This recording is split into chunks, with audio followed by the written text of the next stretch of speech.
다음으로 좀 넘어가 볼까요? 사람에 주목해보는 시간이죠. 아침엔 피플입니다. 네, 먼저 첫 번째, 윤석열 전 대통령이죠. 동아일보 기사 같이 볼까요? 네, 동아일보 기사 이겁니다. 네. 나 윤 파는 모습 좋지 않아. 홍 자중해야. 윤심 기대던 국힘 이젠 앞다퉈 거리를 두고 있다라는 겁니다. 네, 지금 여기서 나는 나경원, 여기 홍은 홍준표 후보를 얘기를 하는 거죠. 뭔가 윤심에서 뭔가 좀 거리를 좀 둬야 되겠다라는 얘기가 나온다라는 건데 사실 앞서서 이 두 후보 이런 얘기를 했었습니다. 잠깐 들어보고 올까요?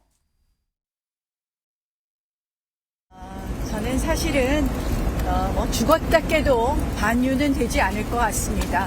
정권을 다시는 빼앗겨서는 되지 않는다고 생각을 하고요. 그렇게 하기 위해서는 우리 모두 친윤이 되어야 할 것입니다.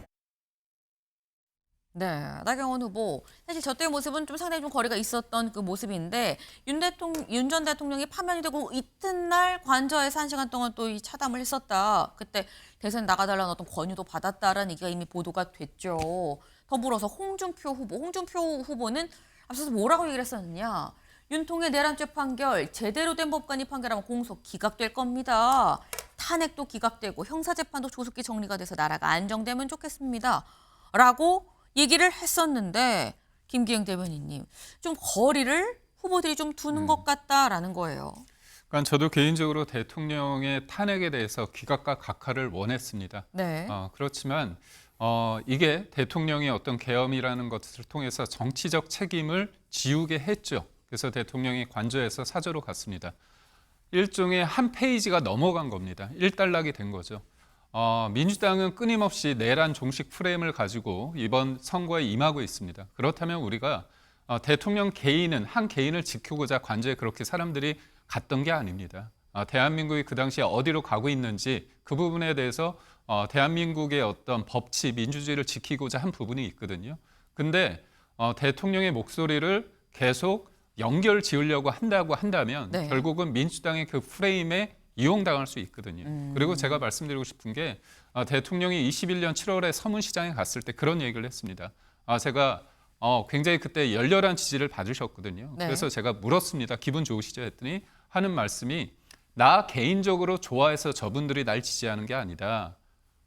문재인 정부 5년을 폭주를 막아달라는 거다. 문재인 정부를 교체해달라는 것이다. 이렇게 얘기를 하셨거든요. 네. 그러니까 결국 뭐냐면 지금도 대통령 입장에서는 왜 계엄을 하겠습니까? 알리려고 했다는 거 아닙니까? 그렇다면 지금 조기 대선에서 승리를 해야 된다고 생각했을 때 지금의 주인공은 대선 주자지 본인이 아니라는 걸 누구보다도 잘 알고 있고 그거를 경선 주자들이 과도하게 대통령을 지금 어떤 한복판에서 끌어온다고 한다면 그거는 민주당의 프레임에 이용당하는 거라고 봅니다. 네.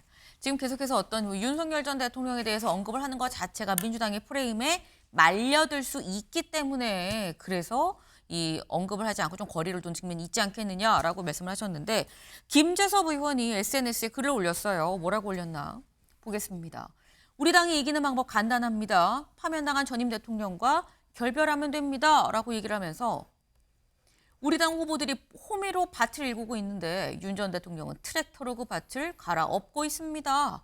대통령과 결별하지 않고 우리 당이 선거에서 승리할 방법은 없습니다. 라고 얘기를 하는 사람도 있다라는 거죠.